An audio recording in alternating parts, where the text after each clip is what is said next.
سوال یہ ہے کہ ایک یونیورسٹی اسٹوڈنٹ ہے اور وہ دین بھی پڑھ رہا ہے, تو ان دونوں میں کنسائل کیسے کریں؟ ان دونوں میں ٹائم دینا, ظاہر سی بات ہے دین کی تعلیم کو بھی ٹائم دینا ہے, دنیاوی تعلیم کو بھی ٹائم دینا ہے, تو پھر کیسے ان چیزوں کو بیلنس کریں؟ یہی ہے نا سوال.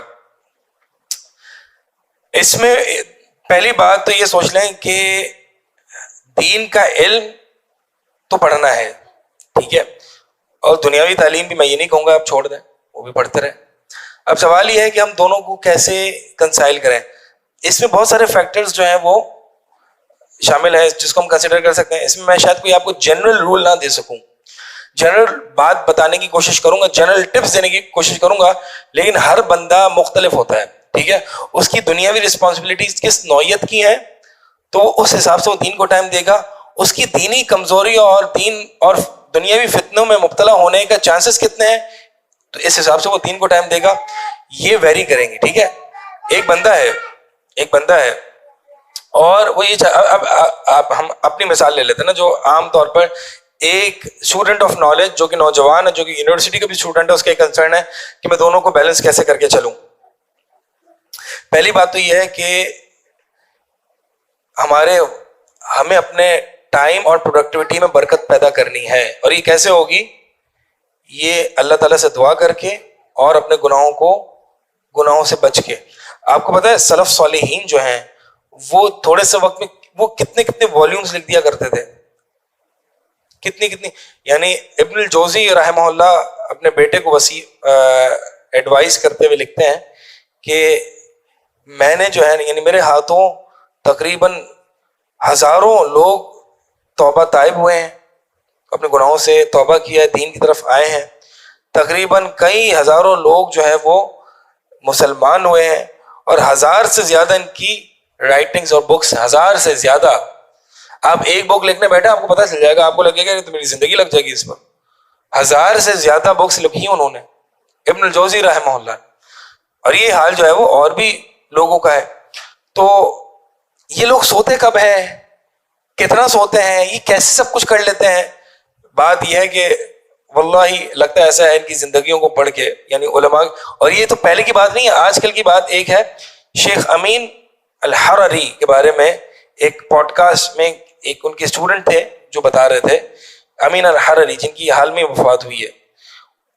تو وہ فجر سے پہلے بڑے طواف بھی کیا کرتے تھے, دارالحدیث مکہ میں پڑھاتے تھے, بڑی والیومز انہوں نے لکھی ہیں, پھر وہ پڑھاتے بھی تھے. یعنی اگر یہ ان لوگوں کے, اور سوتے تھے 4 گھنٹے. تو ان کے بارے میں سن رہا تھا, وہ بہرحال آپ کو چاہیے گا تو کلپ جو ہے میں آپ کو اس کا دے دوں گا. تو بات یہ ہے کہ آج بھی لوگ زندہ ہیں اور اس طرح سے اتنے پروڈکٹیو ہیں. اب سوال یہ ہے کہ یہ کس طریقے سے اتنا پروڈکٹیو ہے. مطلب کبھی کبھار تو ان کے بارے میں جان کے ایسا لگتا ہے کہ سورج رک گیا ان کے لیے.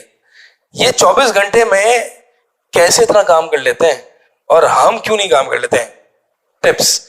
پہلی ٹپ, گناہوں کو چھوڑیں. گناہ بے برکتیاں پیدا کرتی ہے, رزق میں بھی, وقت میں بھی, آپ کی زندگی میں بھی. کانسیکوینسز آف دی سن جو ہے وہ ہم نے ابن القیم رحمہ اللہ کے پڑھے تھے. گناہ کرنا چھوڑ دیں, آپ دیکھیں زندگی میں برکت کیسے آتی ہے, ہر اعتبار, ہر شعبے میں. دوسری بات, اللہ سے دعا کریں.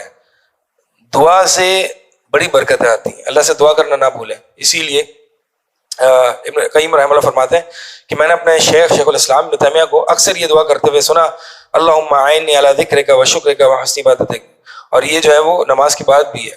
یہ کیا دعا ہے کہ اللہ تعالیٰ سے توفیق مانگی جا رہی ہے کس چیز کی؟ اعنی علی ذکرک, میری مدد کر, میں تیرا ذکر کر سکوں, تیرا شکر ادا کر سکوں, اور اچھے طریقے سے تیری عبادت کر سکوں. اللہ کی اگر توفیق ہوگی تو آپ میریکل کر دیں گے. ابن تیمیہ کا آپ کام دیکھیں, پھر وہ یعنی ابن تیمیہ کی اگر آپ زندگی دیکھیں گے نا, ایک تو انہوں نے جو کام کیا ہے, انہوں نے جو لکھا ہے مجموع الفتاوی, پتہ نہیں کیا کتنی رائٹنگز ہیں ان کی. اول ثانی, وہ جہاد بھی کیا کرتے تھے. ثالث, وہ بھائی جیلوں میں کتنی دفعہ تو گئے تھے, کب لکھتے تھے, کیا کرتے تھے, اور پھر پڑھاتے بھی تھے. اور پھر ان کا اپنا مطالعہ ایسا تھا کہ فلسفی آ کے پوچھتے تھے کہ فلسفے کا فلاں مسئلہ ہے, اس میں آپ رہنمائی کر دیں. فلسفی آ کے فلسفے کے مسائل پوچھ لیا کرتے تھے, یعنی فلاسفہ سے بھی زیادہ علم تھا ان کو. تو بات یہ ہے کہ وہ کیسے سب کچھ کب کرتے تھے, کیا ہوتا تھا. اور کئی جیل میں تو ان سے سب کچھ لے لی گیا تھا, ان کے پاس کچھ نہیں تھا مگر ان کے سینے میں موجود قرآن. اور حدیث. اب وہ یہ کیسے کر لیتے اتنا سوال. واقعی ہمیں تو بھائی ہم جب یہ پڑھتے ہیں نا تو ہمیں ایسا لگتا ہے یہ انسان نہیں تھے کوئی, یہ کیسے اتنا کام کر لیتے تھے. تو جب یہ علماء کے بارے میں یہ کلام سنتے ہیں نا کہ پروڈکٹیوٹی کیسے آتی ہے, تو کیا بتایا پہلا کیا ہے, گناہوں کو چھوڑ دیں کثرت سے. اور یہ جو ہم سوشل میڈیا وغیرہ دیکھ رہے ہیں نا, کثرت سے ہماری نگاہیں غلط چیزوں پہ پڑ رہی ہے, کثرت سے استغفار کریں. تو گناہ چھوڑیں, استغفار زیادہ سے زیادہ کریں اور دعائیں کریں. ہمارا مسئلہ یہ ہے کہ ہم جو چیز چاہتے ہیں وہ اللہ تعالیٰ سے مانگتے ہی نہیں ہے. یعنی ہم سینکڑوں علماء سے یہ تو پوچھ لیں گے کہ کیسے میں اپنی لائف کو مینیج کروں, دین اور دنیا کو کیسے بیلنس کروں. اللہ سے کبھی نہیں مانگیں گے اللہ میری دین اور دنیا کو بیلنس کر دے. میں اپنے وقت میں اپنے ٹائم میں بہت شارٹ فیل کر رہا ہوں اور مجھے ٹائم نہیں ملتا چیزوں کو مینیج کرنے کا, بہت ان آرگنائز سے چل رہا ہوں. اور کبھی دین کی طرف ہوتا ہوں تو اتنا مائل ہو جاتا ہوں کہ پھر دنیا کے سارے کام پینڈنگ رہ جاتے ہیں, دنیا کی طرف آتا ہوں تو اتنا یہاں پہ ہو جاتا ہوں کہ دین کے کام سارے پینڈنگ رہ جاتے ہیں. اللہ سے ہم نے کبھی مانگا ہے؟ ہم تو صرف علماء سے یا لوگوں سے پوچھتے ہیں یار مینیج نہیں ہو پا رہا اللہ سے. تو اللہ سے مانگے اصل کرنے والا وہ ہے دعا. تیسری چیز, گناہوں کو چھوڑیں, استغفار کریں, اللہ تعالیٰ سے بہت روز مرہ کی بنیاد پر اللہ تعالیٰ سے توفیق مانگیں. چوتھی چیز, ذکر اذکار, قرآن کی تلاوت میں بڑھ جائیں. ابن تیمیہ رحمہ اللہ کے بارے میں یہ آتا ہے, ابن القیم رحمہ اللہ اس کو نیریٹ کرتے کہ میں ایک دفعہ مسجد میں گیا تو ابن تیمیہ فجر کی نماز کے بعد سورج کے چڑھنے تک وہ ذکر اذکار میں مصروف تھے. اور پھر فارغ ہو کے کہتے ہیں ابن القیم یہ میرا ناشتہ ہے, اگر میں یہ نہیں کروں گا نا تو مجھے دن بھر قوت اور نہیں ملے گی, مجھے جو کام کرنا ہے اس کی قوت نہیں ملے گی. ذکر اذکار سے جسمانی قوت بھی آتی ہے. دلیل پتہ ہے کیا ہے؟ ایک ہے روحانی قوت آتی ہے دین کا کام کرنے کی, اور ایک ہے جسمانی قوت آتی ہے دین اور دنیا دونوں کا کام کرنے کی. حضرت فاطمہ رضی اللہ تعالیٰ عنہا کو نبی صلی اللہ علیہ وسلم نے تسبیحات سکھائی تھی سونے سے پہلے. 33 ٹائمز سبحان اللہ, 33 دفعہ الحمدللہ, 34 دفعہ اللہ اکبر, یہ تیرے لیے غلام سے بھی زیادہ افضل ہے. تو لوگ پوچھتے ہیں کہ قرآن کتنا پڑھیں, ہم جواب دیتے ہیں کہ جتنا ٹائم تمہیں چاہیے اتنا قرآن پڑھ لو. ہمیں یہ لگتا ہے کہ یہ نوافل کرنے سے, یہ قرآن پڑھنے سے, یا تسبیح کرنے سے, یا ذکر اذکار کرنے سے ہمارا دوسری چیزوں کے لیے ٹائم نہیں بچے گا. او بھائی جتنا ٹائم تمہیں دوسری چیزوں کے لیے چاہیے نا اتنا ٹائم تم اس کے لیے نکالو. آپ یہ چیزیں کرنا شروع کر دو, دیکھ لو آپ کے لیے سورج رک جائے گا. مطلب یہ نہیں آپ گھر کی سے نکل کے دیکھنے لگے کہ سورج کب رک رہا ہے, مطلب یہ نہیں. اتنی اس موٹیویشن سے لٹرل فارم میں نہیں لے لینا اس کو. مطلب پروڈکٹیوٹی یعنی آپ کو لگے گا یار میں نے آج کے دن میں یہ تیر مار لیا, اتنا کام کر لیا, اتنی کلاسز لے لی, اتنا کچھ پڑھ لیا, اتنے دروس سن لیا, اور دنیا کا بھی کام ہو گیا. صحیح ہے, تو یہ آپ اپنی زندگی میں پیدا کریں.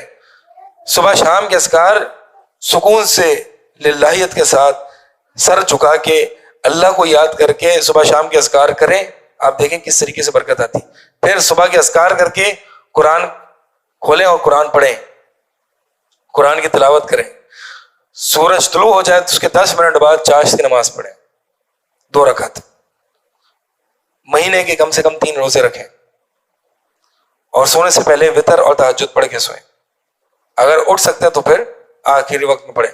یہ چیزیں سلف کے بارے میں آپ پڑھیں گے نا, یہ پتہ نہیں 2 جز 3 جز رات کو تہجد میں پڑھ لیتے تھے, اور ایک ہفتے میں قرآن کو الگ سے ختم کر لیا کرتے تھے. پھر بخاری بھی یاد ہو جاتی تھی ان کو, اور پھر وہ درس بھی دے دیا کرتے تھے, پھر خود لکھ بھی لیا کرتے تھے. ابھی کیسے یہ سب کچھ ہو رہا ہے؟ یعنی اگر ہمیں ایسا لگتا ہے کہ ہم اگر عبادات میں ٹائم گزاریں گے نا تو ہم تو پڑھ بھی نہیں سکیں گے اور کچھ کر بھی نہیں سکیں گے. لیکن حقیقت یہ ہے کہ جو طریقے سے اللہ کی عبادت کر لینا تو اس کی زندگی میں productivity miraculous productivity, immense productivity آتی ہے. یہ 4 چیزیں یاد رکھیں. 5ویں چیز, اب دنیاوی اسباب میں آپ کو بتا رہا ہوں.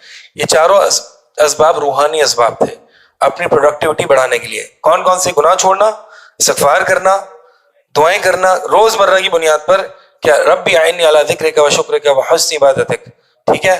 اور چوتھی چیز اذکار اور تلاوت قرآن, ٹھیک ہے. یہ 4 روحانی اسباب ہیں. 5واں دنیاوی اسباب, جس کو آپ مٹیریل اسباب یا مٹیریل اسباب کہہ سکتے ہیں.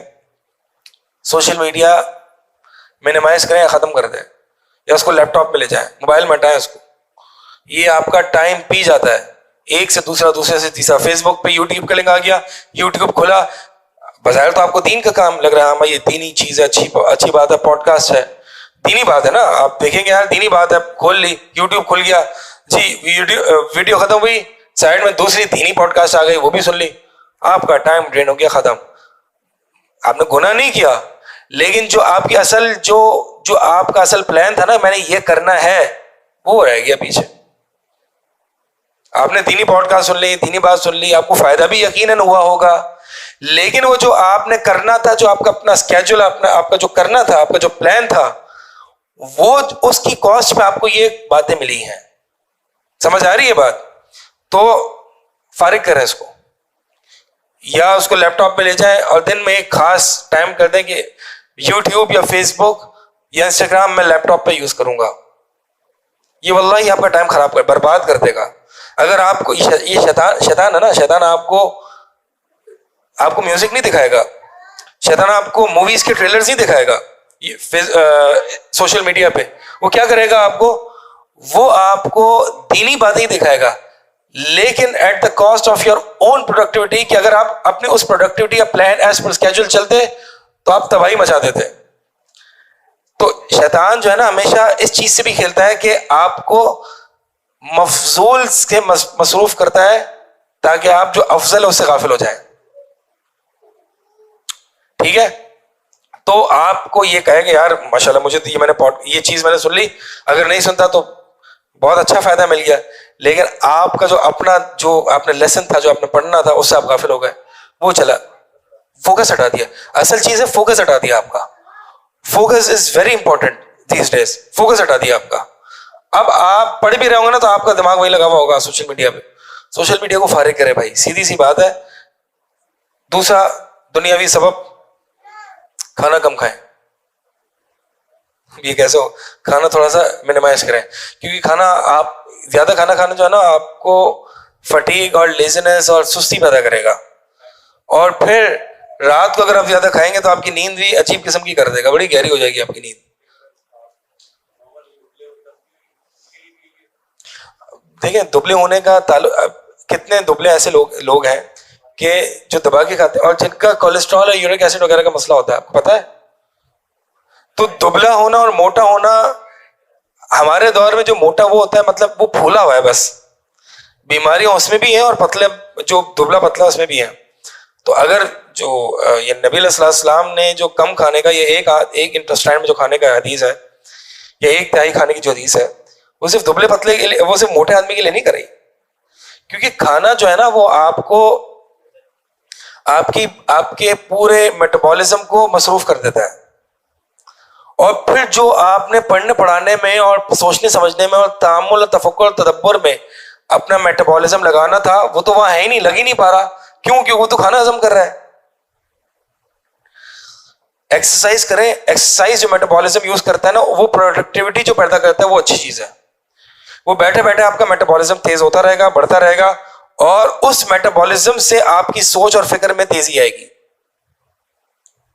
تو ایکسرسائز اور ورک آؤٹ جو میٹابولزم آپ کو بڑھاتے ہیں, ریسٹ, اور جب آپ ریسٹ پر ہوتے ہیں, ٹھیک ہے, اب آپ بیٹھے ہوئے نا, آپ کا میٹابولزم چلنا چاہیے. میٹابولزم تھوڑا سا کام کرے گا تو آپ کا دماغ کام کرے گا, ٹھیک ہے. تو اب وہ ایکسرسائز جو آپ نے مسلس وغیرہ بلڈ کیے ہوئے, مسلس آپ کا میٹابولزم تیز کرتے ہیں نا, آپ کو پتا ہے. میں آپ کو جم کی ترغیب دے رہا ہوں کہ میں خود ویٹس اٹھاتا ہوں, لیکن میں ویٹس اپنے مسلس کو بڑھانے کے لیے نہیں اٹھاتا, صرف جس کو کہتے ہیں نا اسٹرینتھ ٹریننگ یا ریزسٹنس ٹریننگ, اور کارڈیو پلس وہ دونوں ہوتا ہے. تو اس میں جو ہے, اس میں کیا ہوتا ہے کہ آپ کے جو ہے نا مسلس بلڈ ہو جاتے ہیں, اور آپ دوسروں کو نہیں لگتا کہ آپ نے مسلس بنائے ہوئے ہیں. وہ آپ کا صرف میٹابولزم تیز کرنے کے لیے ہوتا ہے, کہ آپ جو کھا رہے ہوتے ہیں وہ آپ کو کمپلیٹلی جو ہے وہ کرنا ہوتا ہے, اور ریسٹ ریٹ پہ آپ کا میٹابولزم تیز رکھتا ہے تاکہ آپ سوچ رہے ہیں, آپ کی چستی اور ایکٹیو آپ کے اندر وہ جو ہے وہ فیل ہو رہی تھی. ٹھیک ہے, پتہ نہیں کہاں سے کہاں بات نکل گئی. تو کیا کریں, کم کھائیں, اور تیسری بات یہ بھی ایڈ کر لیں کہ فزیکل ایکٹیویٹی رکھیں. آج کل کے دور میں یہ بہت امپورٹنٹ ہے. تو یہ 3 اسباب ہو گئے. جو دنیاوی اسباب ہے, کم کھائیں اور ورک آؤٹ کریں اور سوشل میڈیا کو جو ہے وہ ریسٹرکٹ کریں. میں نے جو تجربے سے, پتہ نہیں ہر بندے کا حال الگ ہوتا ہے, سوشل میڈیا جو ہے نا ایک ایڈکشن ہے, اور جب بھی کوئی چیز ایڈکشن ہوتی ہے نا تو وہ منیمائز نہیں ہوتی, وہ یا تو ہاں ہوتی ہے یا تو نہیں ہوتی. کیا بات ہے, کیا مطلب, آپ کو شاید پتا ہو یا نہ پتا ہو, جو لوگ اسموکنگ اور نشوں کے عادی ہوتے ہیں نا, تو ان کو یہ نہیں بتایا جاتا کہ آپ نے منیمائز کر کے کٹ ڈاؤن کرنا ہے, کیونکہ ایڈکشن جب ہوتی ہے نا اس کو جتنا کنزیوم کرو گے وہ بڑھے گی. سگریٹ یا اسموکنگ جو ہے وہ آپ جتنا کنزیوم کرو گے وہ آپ کے اندر اور جو ہے وہ کنزمپشن کے لیے وہ ڈیزائر پیدا کرے گی. ٹھیک ہے, ایک طریقے سے وہ ہول بناتی ہے, اور جتنا اس کو آپ یعنی, تو اسی لیے کچھ جو لوگ ایکسپرٹس ہیں وہ کہتے ہیں کہ کولڈ ٹرکی آپ کوئٹ کریں. کولڈ ٹرکی کہتے ہیں کہ اچانک آپ ایک ساتھ, بس کوئی ایسا نہیں ہے کٹ ڈاؤن کر کے جو ہے وہ کریں. تو اسی طرح جس کے لیے سوشل میڈیا ایڈکشن ہوتی ہے نا, اس کو پھر ڈیٹاکس کرنے کی ضرورت پڑتی ہے. اور اس کو یہ نہیں کہا جا سکتا اچھا ایک کام کریں دن میں آپ آدھا گھنٹہ دیکھیں, بہتر یہ ہے کہ وہ ایک ساتھ چھوڑے, اس کو ایک ساتھ چھوڑے, کیونکہ یہ ایڈکشن جب کوئی چیز ہوتی ہے تو اس کو کنزیوم کرنے سے وہ بڑھتی ہے نہ کہ وہ کم ہوتی ہے. یہ ایک ریسرچ ہے اور یہ بھی ایک حد تک صحیح ہے. ہو سکتا ہے آپ کے لیے کام نہ کرے لیکن آپ کے لیے کام کرے. سوشل میڈیا کی کچھ لوگوں کی ایڈکشن ایسی ہوتی ہے کہ وہ اٹھتے ہی ساتھ, یعنی آخری کام ان کا ہوتا ہے سوشل میڈیا دیکھنا, اور اٹھتے ہی ساتھ ان کا کام ہوتا ہے سوشل میڈیا چیک کرنا. یہ ایڈکشن ہوتی ہے. اللہ تعالیٰ بچائے میں ایسی ایڈکشن سے. تو بھائی لوگوں کی ہوتی ہے ایسی ایڈکشن, اور وہ ہر وقت ایسی ایڈکشن, جب ایڈکشن ہوتی ہے نا تو وہ جب وہ چیز یوز نہیں بھی کر رہے تو بھی اس کے بارے میں سوچ رہے ہوتے ہیں. تو آپ کا یہ ٹائم, تو اس کو مطلب یہ ہے کہ آپ بالکل پابند کرتے ہیں. آپ نے دیکھا یہ نام سنا ہوگا سوشل میڈیا ڈیٹاکس کا, تو ڈیٹاکس پہ جائے, جس کے ساتھ یہ مسائل چل رہے ہیں نا وہ ڈیٹاکس پہ چلا جائے, اور اپنی پروڈکٹ اور یہ تہیا کر لے کہ جو میں اس میں کیا کرتا تھا نا, مثال کے طور پر ہوتا یہ کہ میں نے اپنے ساتھ ایسا کیا تھا, حالانکہ بہت زیادہ کوئی ایڈکشن نہیں تھی لیکن ایک عادت چل رہی تھی, سوشل میڈیا وغیرہ تھا, یوز کرتے تھے. تو ہوتا یہ تھا کہ مثال کے طور پر میں نے کتاب پڑھ لی یا پڑھا لیا, یا میں نے جو بھی, اب مجھے تھوڑا سا ریلیکس کرنا ہے, تو اب ریلیکس کے لیے میرے مائنڈ میں یہ بنا تھا کہ میں موبائل دیکھوں گا اور میں سوشل میڈیا یوز کروں گا اور یوٹیوب دیکھوں گا, اسکرال کروں گا. ٹھیک ہے, اور کبھی حد تک میں کر بھی لیتا ہوں, کرتا بھی ہوں. لیکن اگر آپ اس ریلیکسیشن کے لیے آپ اس کو چھوڑ کے آپ اس میں 2 رکعت نماز پڑھ لیں, وضو کریں, نماز پڑھ لیں. ٹھیک ہے, اب یہ آپ کے مائنڈ میں بنا ہوا ہے کہ اس سے ریلیکسیشن نہیں ہوتی, واللہ اس سے ریلیکسیشن ہوتی ہے, کر کے دیکھنا. تو سوشل میڈیا ڈیٹاکس کرنا ہے نا آپ نے, دیکھیں ڈیٹاکس کریں گے پھر آپ منیمائز کریں گے. پہلے آپ بالکل ختم کر دیں اس کو, پھر آپ جو ہے وہ دن کا ایک ٹائم سیٹ کر لیں کہ بس میں اتنا میں اور لیپ ٹاپ میں دیکھوں گا. ٹھیک ہے, جن کا کام ہے سوشل میڈیا, تو پھر ایسا ہے کہ اب دیکھیں کام اور ایک پرسنل پروفائل ہے, اس کو الگ کر دے. اس کا پاسورڈ جو ہے وہ صرف, ہاں میرے پاس جو موبائل ہے نا, میرے موبائل میں جو میں یوز کرتا ہوں اس میں فیس بک نہیں ہے, اور پھر وہ کیا کہتے ہیں اس میں پاسورڈ بھی سیو نہیں ہے. ٹھیک ہے, تو میرے پاس تو صرف لیپ ٹاپ میں ہی ہے سوشل میڈیا, تاکہ یہ فضول سی چیز دکھے ہی نہیں سامنے, یہ دکھے ہی نہیں سامنے. تو بات یہ ہے کہ اس میں وضو کرے, 2 رکعت نماز پڑھ لے, یا چلو میں ہی نہیں کہہ رہا آپ کو خواہ زبردستی نماز پڑھے, 10 پش اپس لگا لے, ایسا وہ فریش اپ ہوگا نا, ایسا ایکٹیو ہوگا, مزہ آ جائے گا اس کو. ٹھیک ہے, یہ کر سکتے ہیں. بہت ساری بھائی چیزیں ہیں کرنا چاہیں تو, لیکن سستی ہے جی ہاں بس یہ چاہیے یہ, تو یہ تو اس کا تو پھر کوئی علاج نہیں ہے. انٹرٹینمنٹ یہ سب سے زیادہ مشکل ہے, یہ مشکل ہے لوگوں کے لیے کہ یہ نہیں ہوتا. البتہ میں نے مختلف قسم کی یہ دی ہے, ضروری نہیں ہر بندے نے یہی کرنا ہے, کسی کے لیے کیا آسانی ہوتی ہے کسی کے لیے کیا آسانی ہوتی ہے. لیکن بس یہ ہے کہ اس سے آپ کا سوال اب آنسر ہو گیا ہوگا. یہ اپنا انشاءاللہ آپ دیکھیں دین اور دنیا, کیا کئی دنیا اور کئی دین بیلنس ہو جائیں گے آپ سے.